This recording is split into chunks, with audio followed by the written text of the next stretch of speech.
français. Voici les titres de ce lundi 17 octobre. Mossoul encerclé par une myriade de factions armées, forces kurdes, irakiennes et occidentales sont postées autour de la ville. L'offensive contre la capitale de l'EI en Irak a débuté cette nuit. Seules l'armée et la police y entreront, prévient le Premier ministre irakien. Nouveau bombardement meurtrier sur Alep et nouvelle tentative diplomatique à Luxembourg. Les Européens pourraient sanctionner Damas pour les 28. Il n'est en revanche pas question de mesures contre la Russie. Un soldat libanais tué à Ersal, le sergent-chef Khaled Ezzedine a été abattu par balle par 2 motards. Un Libanais et un Syrien en lien avec le groupe État islamique seraient à l'origine de l'assassinat. Elle était une des premières villes irakiennes à tomber aux mains des djihadistes de l'EI en juin 2014. Mossoul est en ce moment encerclée par les forces kurdes irakiennes et occidentales. Le début de l'offensive a été annoncé hier soir à la télévision par le Premier ministre irakien Haïdar el-Abadi, qui a également prévenu que seules l'armée et la police entreraient dans la ville. Axel Simon. Les peshmergas mobilisés au petit matin à Kazir, à une centaine de kilomètres de Mossoul. Impatients, ils attendent le feu vert pour lancer l'assaut. Aujourd'hui, nous allons combattre jusqu'à la mort s'il le faut. Dans la nuit de dimanche à lundi, l'offensive a commencé pour reprendre la deuxième ville du pays aux mains du groupe État islamique depuis juin 2014. À la télévision nationale, le Premier ministre irakien a annoncé officiellement le début des opérations. J'annonce aujourd'hui le commencement de cette opération héroïque pour vous libérer du terrorisme et du groupe État islamique. Dès dimanche soir, au sol, à quelques kilomètres de la ville, les forces spéciales irakiennes engageaient les derniers préparatifs. Nos tanks, notre artillerie, nos blindés sont entretenus et prêts à affronter l'ennemi. Avec l'aide de Dieu, nous chassons le groupe État islamique de Mossoul. Selon le nouveau commandant américain de la coalition internationale, la bataille s'annonce longue et difficile. Les opérations pour libérer le dernier bastion du groupe État islamique pourraient durer des semaines, voire des mois. Des tracts ont été distribués par les autorités irakiennes qui redoutent un exode massif. Ils appellent les habitants à rester chez eux et ne pas croire aux rumeurs répandues par les djihadistes. La semaine dernière, les Nations Unies ont alerté sur la possible crise humanitaire sans précédent qui pourrait découler de l'offensive, jetant sur les routes près d'1,5 million de personnes. L'ONU craint aussi que nombre de civils soient utilisés comme des boucliers humains. Et toujours en Irak, un attentat a fait 10 morts près de Bagdad. Il y a également 10 blessés. Un kamikaze s'est fait exploser à un point de contrôle des forces de sécurité à Youssoufia. À 15 km au sud de la capitale, la déflagration s'est produite au passage d'un convoi de paramilitaires chiites. Dans le pays voisin, à Alep-Est, les bombardements des aviations russes et syriennes ne laissent aucun répit aux sauveteurs de la défense civile. Ce lundi, ceux-ci tentaient encore de dégager les civils des décombres quand un nouveau raid a visé le quartier rebelle de Marjé. Bilan 13 morts, tous des civils, dont 9 enfants. En 24 heures, 46 personnes ont été tuées dans la partie est de la ville. Et puis dans une énième tentative d'arrêter ce massacre, les pays européens se sont réunis à Luxembourg. Les 28 envisagent des sanctions supplémentaires contre le régime syrien. Pas question en revanche de prendre des mesures contre l'allié russe de Damas, selon la chef de la diplomatie européenne, Federica Mogherini. Cyrine Bay nous en dit plus. Sanctionner la Russie, une idée qui est loin de faire l'unanimité chez les diplomates occidentaux. Des ministres comme Jean-Marc Ayrault ou encore Boris Johnson l'ont évoqué, mais pour d'autres, il faudrait d'abord envisager d'autres moyens moins radicaux. Je pense que les sanctions ne sont pas forcément la seule solution que peut proposer l'Union européenne. Nous pouvons user de plein d'autres instruments, comme des moyens de pression.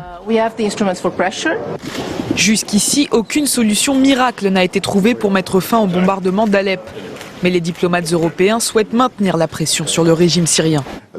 Il y a de nombreuses mesures que nous proposons pour imposer des sanctions supplémentaires au régime syrien et à ses soutiens, notamment des mesures pour amener les responsables de crimes de guerre devant la Cour pénale internationale.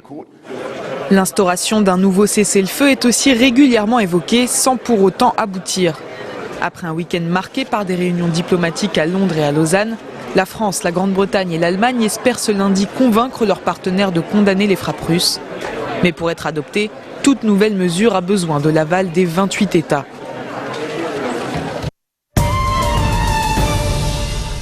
Bassam Taras a finalement été libéré sous caution financière. On en ignore le montant, c'est ce qu'a annoncé le tribunal militaire. En septembre dernier, le cheikh est soupçonné d'être impliqué dans l'attentat de Zahle et de lien avec l'organisation État islamique. Il avait été arrêté en septembre dernier. Le commissaire du gouvernement, le juge Sakar, a déposé un pourvoi en cassation et selon la chaîne LBC, le dignitaire restera derrière les barreaux jusqu'à ce que la décision de la Cour sorte.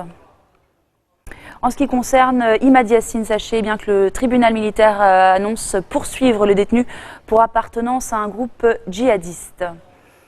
On reste au Liban où un soldat libanais a été tué la nuit dernière à Ersal. Le sergent-chef Khaled Ezzedine a été abattu par balle. Il était 23h quand deux agresseurs à moto ont ouvert le feu sur le militaire.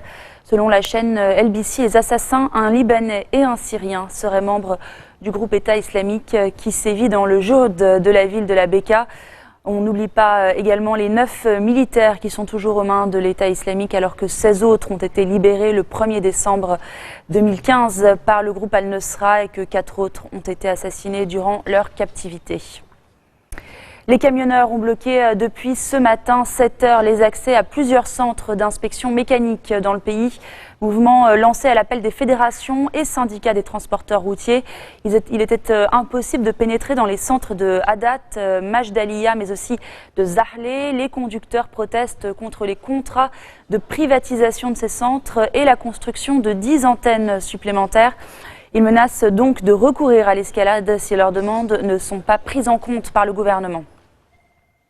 Allez, on revient dans quelques instants sur ce lourd bilan au Pakistan. Au moins 37 personnes ont été tuées dans un accident entre deux bus. A tout de suite.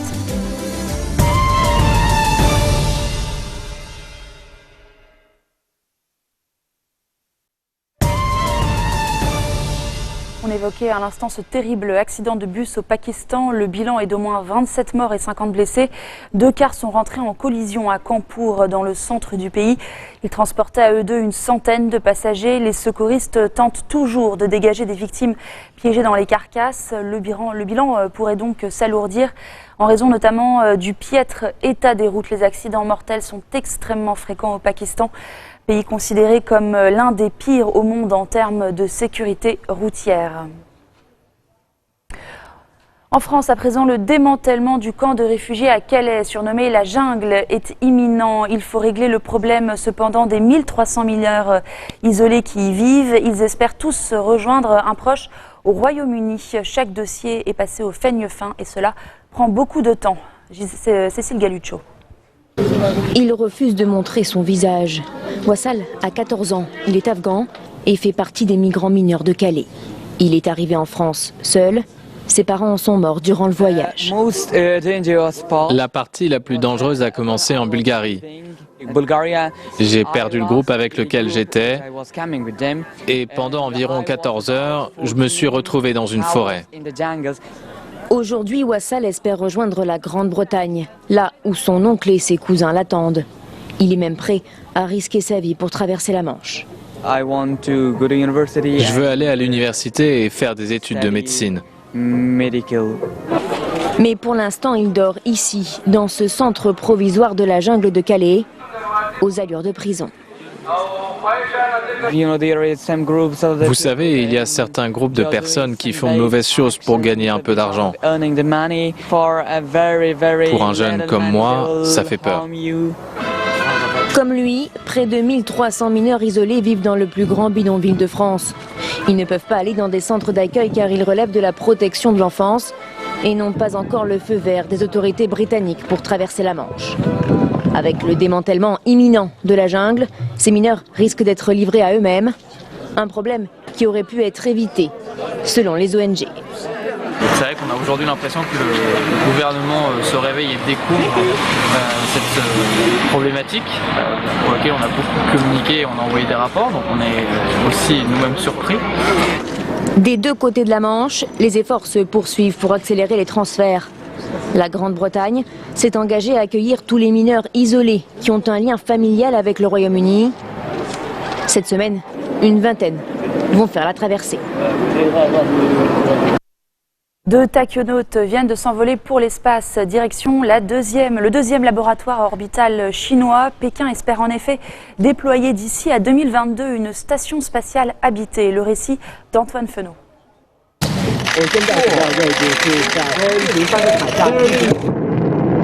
7h30 précise, à la frontière chinoise du désert de Gobi. La fusée Shenzhou 11 décolle. À son bord, 2 astronautes chinois. Leur mission, changer le cours de l'exploration spatiale chinoise. J'annonce donc que le lancement de la mission Shenzhou 11 est un succès total. Mercredi, la fusée doit s'arrimer à la station spatiale Tiangong 2. Un module provisoire qui sera le refuge des 2 hommes pour les 30 prochains jours. Le plus long séjour jamais réalisé pour 2 astronautes chinois. Au programme de ce mois en orbite, expérience médicale et tests de technologie spatiale. Avant leur départ, les 2 astronautes Jing Haiyuan et Cheng Dong ont été salués comme des héros. La Chine a investi massivement dans son programme spatial pour rattraper les États-Unis et l'Europe. Dirigé par l'armée, ce programme devrait coûter 2,2 milliards de dollars au pays chaque année. Une exploration spatiale militaire qui inquiète. Ces inquiétudes ont d'ailleurs provoqué l'exclusion de la Chine de la Station spatiale internationale. Conséquence, le pays va construire sa propre station. Elle devrait être lancée en 2022. Pour finir, intéressons-nous à la robotisation, ce phénomène mi-technologique, mi-économique qui gagne en ampleur. Eh bien, cela faisait 50 ans que l'industrie n'avait pas connu autant de bouleversements. Dans ce laboratoire en région parisienne, le robot remplace l'homme dans toutes les tâches les plus pénibles. Pour construire ce scooter, plus besoin de porter les roues de 14 kg. C'est ce robot modulable qui le fait à la place des ouvriers. Résultat, moins de pénibilité et une tâche à la portée de n'importe qui. Des robots qui se déplacent tout seuls. Plus besoin de chaînes de production classiques avec des rails pour transporter les scooters. Ils passent d'un endroit à l'autre grâce à des robots autonomes. Donc là on peut le suivre, mais on peut aussi le gêner. Imaginez qu'on le gêne et il va finir par s'arrêter. Donc on n'a plus de problème de sécurité et si je m'éloigne, il va finir par avancer. La chaîne de production peut donc être réorganisée à l'envi. C'est plus de flexibilité. Autre révolution, les ouvriers sont guidés en temps réel par la technologie, par exemple pour monter le cadran du scooter. Je vais démarrer. Ça m'explique qu'il faut prendre cette pièce, donc je positionne. La prochaine pièce que je dois positionner.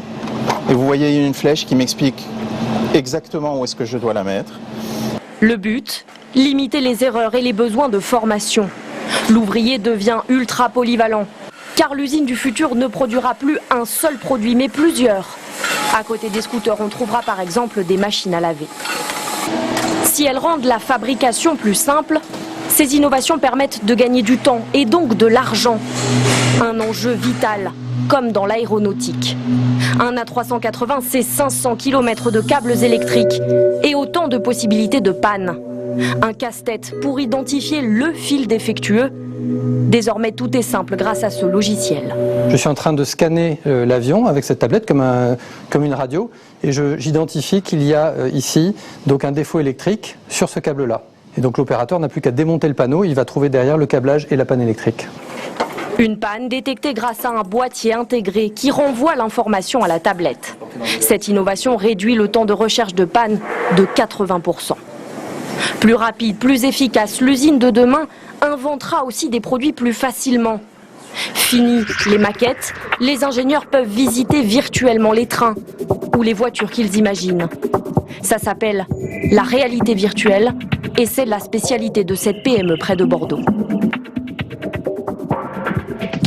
Je vais prendre le moteur de cette voiture et je vais l'envoyer sur un site qui peut être distant où Laetitia qui va pouvoir manipuler, prendre l'objet comme s'il était dans ses mains.